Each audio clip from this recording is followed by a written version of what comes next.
Hello दोस्तों, क्या हाल चाल। मैं नवीन मुंजाल। भाई दोस्तों, आज का जो ये वीडियो है ये प्यू लीट के लिए है। प्यू लीट के पंजाब स्टेट के बच्चे भाई साहब डेस्परेटली वेट कर रहे थे, सर हमारा भी तो बता दो। यूपी का बता देते हो, हरियाणा का बता देते हो, दिल्ली का बता देते हो, हमारा भी तो बता दो। भाई पंजाब वालों, भाई अपनी कमर कस लो, नहीं कसी अभी तक तो। बाकी पंजाब के बहुत सारे बच्चे इंस्टीट्यूट से ऑलरेडी जुड़े हुए हैं।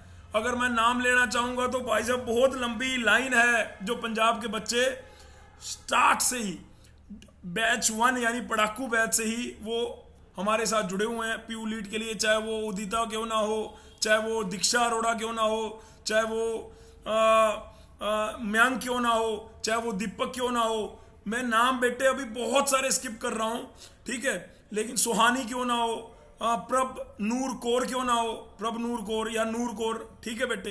तो बहुत सारे बच्चे पंजाब के वो प्यू लीट के लिए, स्लाइड लीट के लिए, अगर थापर लीट का पेपर होता है तो थापर लीट के लिए ऑलरेडी जुड़े हुए हैं।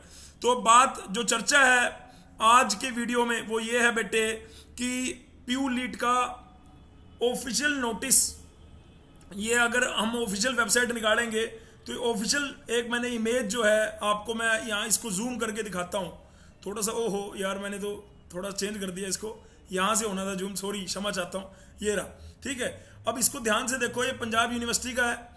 23 जनवरी मतलब 2023 का ऑर्डर है, ठीक है। इसकी इन्होंने डेट की टेंटेटिव डेट्स जो हैं वो हर कॉलेज को दे दी हैं। जैसे PUCET का पेपर अंडर ग्रेजुएट के लिए 16 अप्रैल 2023 को लेंगे। पर हमें यहाँ पे, क्योंकि ये चैनल ऑब्वियसली डिप्लोमा के बच्चे सबसे अच्छों का है, तो बेटे हम सीधा 9th नंबर पे जाएंगे। हालांकि 8th नंबर में आपको कंफ्यूजन हो रही होगी प्यू मीट क्या होता है। बेटे प्यू मीट उन लोगों के लिए एग्जाम है जो बीटेक फर्स्ट ईयर में है और वो बीटेक सेकंड ईयर में पंजाब के टॉप के कॉलेज में आना चाहते हैं, तो उनको प्यू मीट का एग्जाम देना है, जिसकी डेट भी 25 जून 2023 है और आपके एग्जाम की डेट भी 25 जून 2023 है। आपका पेपर दोपहर को 2 बजे होगा, यानी तत्ती दोपहर में, यानी क्योंकि जून का महीना होगा और 2 बजे पेपर होगा। चंडीगढ़ उसका सेंटर होगा, पंजाब में और भी सेंटर है, होशियारपुर में सेंटर होगा, चंडीगढ़ में CCET में सेंटर होगा, और भी आप वहां पे देखेंगे जब लिस्ट में, मैं आपको वेबसाइट जाके दिखाऊंगा। तो यहां से अभी नोटिस मैं आपको ये देना चाह रहा हूं कि अगर आज मान लो, मैं मानता हूं कि 18 फरवरी है, मानना गया है यार आज तो 18 फरवरी के बाद बेटे मार्च, अप्रैल, मई और जून, बेटे गिनती के आपके पास 4 महीने बचे हैं। इस 4 महीने में सर जी हमें एक बार सिलेबस को भी गो थ्रू करा दो। बिल्कुल करा देता हूं बेटे, मोटा मोटा सिलेबस भी बता देता हूं। बाकी इस इंस्टीट्यूट में टॉप 10 में जिन बच्चों ने प्यू लीट में रैंक ली थी उनके मैंने इंटरव्यू भी इसके अंदर डाल रखे हैं, उन्होंने बारीक बारीक बातें बता रखी हैं। अगर आप यकीन मानो, जब मैंने उनसे इंटरव्यू लिए तो उन्होंने बताया कि अगर 100 में से अगर हम 30 से 40 नंबर भी ले आते हैं तो हमारी टॉप 10 में रैंक आ जाएगी। यानी अगर आपने इलेक्ट्रॉनिक्स भाई से पढ़ा है, ठीक है, इलेक्ट्रिकल श्रेयस से पढ़ा है, आपने कंप्यूटर का पार्ट क्लियर कर लिया है, मैथ क्लियर कर लिया है, फिजिक्स केमिस्ट्री ये पार्ट अगर आपने क्लियर कर लिया, मैकेनिक्स अगर आपने क्लियर कर लिया है तो बड़े आराम से आप बेटे 50 नंबर यहाँ पे लेके आ सकते हैं। यहाँ पे बड़ी तसल्ली से मैकेनिक्स कराया गया है, यहाँ पे आकाश पंडित सर बड़ी तसल्ली से मैथ को करा रहे हैं, यहाँ पे बेटे इलेक्ट्रॉनिक्स मेरे द्वारा बड़ी तसल्ली से कराई जाएगी, और जितने यूनिट हो गए हैं वो भी तसल्ली से हुए हैं। क्या हुआ, डिजिटल इलेक्ट्रॉनिक्स कंप्लीट हो गया, कम्युनिकेशन सिस्टम चल रहा है, उसके बाद EDC 1 है, EDC 2 है और काम खत्म हो जाएगा पंजाब लीट का, ठीक है बेटे। तो मैं ये कहना चाह रहा हूं कि भाई 25 तारीख को एग्जाम है, 4 महीने हैं आपके पास। कितने महीने हैं? 4 महीने। 4 महीने का मोटा मोटा 120 दिन आपके पास पड़े हैं बेटे। अगर आप प्यू लीट का syllabus, important date, last time की सीट मैट्रिक्स देखना चाहते हो तो गूगल पे लिखना प्यू लीट, आपको सारी जानकारी वहां पे मिल रही होगी। बाकी मैं इसका लास्ट टाइम 14 अगस्त को पेपर हुआ था, इस बार 2 महीने पहले पेपर हो रहा है, 2 महीने पहले। और मैंने स्टार्टिंग से बता रखा है कि इस बार पेपर जो है अपने एकेडमिक कैलेंडर को इंप्रूव करने के लिए पेपर बिल्कुल टाइम पे आएंगे, ठीक है। तो देखो आपको पता लग गया अभी 25 जून 2022 को पेपर है। अब मैं फटाफट इसके सिलेबस की बात कर लेता हूं, ये आपको मेरी स्क्रीन पे दिख रहा होगा सिलेबस का भी, ठीक है। इसको मैं थोड़ा सा इधर कर लेता हूं ताकि मैं स्क्रॉल कर पाऊं, ठीक है। और यहां से सबसे पहले इलेक्ट्रिकल है, ठीक है। बेसिक इलेक्ट्रिकल इंजीनियरिंग के 10 क्वेश्चन आएंगे, इसमें DC circuit, single phase AC fundamental, 3 phase AC fundamental. जो दूसरी ब्रांच के बच्चे हैं ना, उनको भी इलेक्ट्रिकल देना है। इलेक्ट्रिकल के क्वेश्चन मैं मानता हूं कि डिफिकल्ट आते हैं, लेकिन अगर तुमने श्रेयस सर की वो सारी क्लासेस देख ली हैं तो मुझे लगता नहीं कि इसमें कोई दिक्कत आएगी। ट्रांसफार्मर है, चाहे मैग्नेटिक सर्किट है, इलेक्ट्रिकल, ठीक है, ये बिल्कुल बड़े आराम से तसल्ली से होने वाला है। बेसिक इलेक्ट्रॉनिक्स जो कि मैं करा रहा हूँ बेटे, यहाँ पे बेसिक इलेक्ट्रॉनिक्स मैं ही पढ़ा रहा हूँ, तो बेसिक इलेक्ट्रॉनिक्स में मैं फटाफट से जाता हूँ। 10 नंबर का आपका इलेक्ट्रॉनिक्स आने वाला है, जिसमें सेमीकंडक्टर डायोड है, बायपोलर जंक्शन ट्रांजिस्टर है, फील्ड इफेक्ट ट्रांजिस्टर है, ये सारा ईडीसी है। ईडीसी के अंदर ईडीसी 1 में बेसिक इलेक्ट्रॉनिक्स में सेमीकंडक्टर ही हम पढ़ाते हैं। उसके बाद ट्रांजिस्टर हो गया, फील्ड इफेक्ट ट्रांजिस्टर हो गया, आपका ऑपरेशनल एम्पलीफायर ये ईडीसी 2 में आ गया। उसके बाद ऑसिलेटर हो गया, Boolean algebra, logic gate, flip flop, measuring instrument हो गया, कम्युनिकेशन हो गया। कम्युनिकेशन लगभग खत्म हो गया। डिजिटल का भी ये जो यूनिट 6 और 7th है ये खत्म हो गया, यानी 6, 7th, 9th आपका खत्म हो गया। 8th इलेक्ट्रिकल में खत्म हुआ है। बचे हैं ऊपर के 5 यूनिट। 5 यूनिट बड़े आराम से आपके मिड ऑफ मार्च तक खत्म हो रहे होंगे, मिड ऑफ मार्च तक, ठीक है बेटे।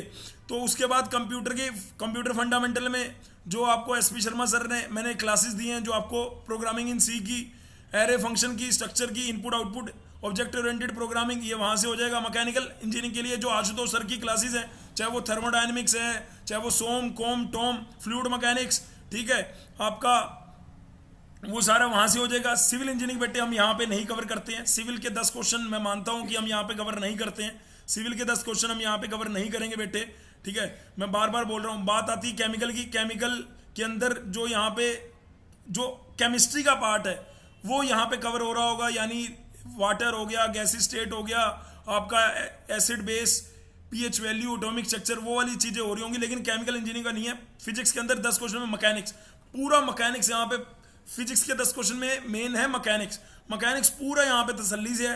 फिजिक्स का जो पोर्शन बचेगा वो फिजिक्स वाला टीचर कंप्लीट करेंगे। हीट एंड ट्रांसफर है, चाहे ऑप्टिक्स है, ठीक है, वो उधर खत्म हो रहा होगा। मॉडर्न फिजिक्स हम यहाँ पे नहीं कवर करते हैं बेटे। हम यहाँ पे फिजिक्स का सिलेबस जो जीसीसी का है वो बता रहा हूँ। ये केमिस्ट्री के 10 क्वेश्चन ये मैं कह रहा था, ठीक है, ये पूरा का पूरा यहाँ पे कंप्लीट होगा, कि चाहे कोरिजन है, चाहे एनवायरमेंटल फिजिक्स है, केमिस्ट्री है, वाटर है, फ्यूल्स है, या atomic structure and periodic table, ये कंप्लीट होगा बेटे। यहाँ पे कोई दिक्कत वाली बात नहीं है। आपकी डेली केमिस्ट्री की इवनिंग में क्लास हो रही है 8 बजे। मैथ यहाँ पे कंप्लीट होगा आपका। इसके अंदर अलजेब्रा है, ठीक है, ट्रिग्नोमेट्री है, आपका मैट्रिक्स एंड डिटर्मिनेंट है आपका बेटे। उसके बाद कोऑर्डिनेट ज्योमेट्री है, डिफरेंशियल कैलकुलस है, और function 2 variable 1 variable, differential equation है, इंटीग्रेशन है, कैलकुलस का vector differential calculation, journal vector, ये सारा होगा। उसके बाद आ गया बेटे आपका रीजनिंग और क्वांट। रीजनिंग और क्वांट में बेटे सिंपल है। रीजनिंग में सिंपल 3 सी चीजें लिख रखी है। कोडिंग डिकोडिंग आ रहा है, डायरेक्शन आ रहा है, रीजनिंग लिख रखा है। रीजनिंग में क्या वर्बल नॉन वर्बल से रिलेटेड जो भी है उसका मिला के आपको 5-6 नंबर बड़े। और जितना रीजनिंग क्वांट हमने यहाँ पढ़ा दिया वो मोर देन सफिशिएंट है। पीयू लीड के पुराने पेपर हमारे यहाँ पे टेलीग्राम के चैनल पे आपको दिख जाएंगे, नहीं तो हमारे यूट्यूब पे ही हमने टीचर के ईयर वाइज, आप जितने भी टॉपर्स हैं उनसे बात करना, वो ईयर वाइज आपको उन पेपरों को डिस्कस करते हुए नजर आ रहे होंगे। अगर आप अभी भी हमारे टेलीग्राम चैनल पे, और अगर आपको लगता है कि भाई पीयू लीड के लिए 4 महीने में हमें भी कुछ करना है, तो हम कोई फ्रेश बैच तो नहीं है, लेकिन आप रिकॉर्डेड बैच जरूर परचेज कर सकते हैं। वो आपके लिए फ्रूटफुल है बेटे। पीयू लीड का कंप्लीट, उसके अंदर hard copy, study material, notes, DPP, assignment, test series और सारी वीडियो क्लासेस कंप्लीट 0 से लेके लास्ट तक। तो आप यानी क्रैश कोर्स काइंड ऑफ ये पीयू लीड का जो कि रिकॉर्डेड बैच हम आपको प्रोवाइड करा रहे हैं। और बढ़िया बात है यार, अपना अगर आपका मैसेज दे रहा हूं डेट का, तो अपना मैसेज भी दे सकता हूं। पंजाब के अगर बच्चे सुन रहे हैं, जो बाकी रेस्ट बच्चे हैं, ठीक है, तो वो भाई बिल्कुल पीयू लीड का, मैं ये नहीं कह रहा हूं कि लाइव बैच लीजिए, आप रिकॉर्डेड बैच लेके बड़े आराम से अपनी चीजें जो है कवर कर सकते हैं। Thank you so much listening my voice. Love you all, God bless you all. और जाते जाते मैं 2 बातें बोल लूंगा, अपने माइंड को पॉजिटिव रखना। एग्जाम आपके डिप्लोमा के है नहीं है, दबा के 5-6 घंटे पढ़ाई करनी है। मैं जीसीसी के भी हर बच्चे को यही बोलता हूं। इवन उनका डेली सुबह 6:30 बजे एग्जाम हो रहा है। पिछले लास्ट मिड ऑफ जनवरी से वो एग्जाम चल रहे हैं। फरवरी आ गया, 1 मार्च तक अभी चलेंगे। 1 मार्च के बाद हम टेस्ट सीरीज भी अपनी जो लीड के कोरस्पॉन्डिंगली आईपीयू के लिए, डीटीयू के लिए, अलग अलग लीड के लिए वो ओपन करेंगे, तो आप इसी वेबसाइट से वो टेस्ट सीरीज भी चाहें तो परचेज कर सकते हैं। Thank you so much listening my voice, love you all, God bless you all. माता पिता को चरण स्पर्श करना मत भूलना। और ये मेरे सामने एक विद्यार्थी बैठा हंस रहा है भाई साहब जोर जोर से, ठीक है, देख रहा है कैसे बोल रहे हैं sir, thank you, love you all, God bless you all. ये मैं कह रहा था एनरोलमेंट का, रिकॉर्डेड बैच का, ये हमारा रिकॉर्डेड बैच के लिए एनरोलमेंट है। कहाँ से? ये एडमिशन के साइड में रिकॉर्डेड बैच दिख रहा है आपको, ये आप लोगों के लिए, यानी ये आप लोगों के लिए क्रैश कोर्स का काम करेगा। ये आपके लिए क्या करेगा? क्रैश कोर्स का काम करेगा। और जो ये 1 2 3 4 5 6 7 8 रैंक है, ये तुम भी लेके आ सकते हो यार दोस्तों, कोई दिक्कत वाली बात नहीं है, मेहनत आपको करनी पड़ेगी। ओके।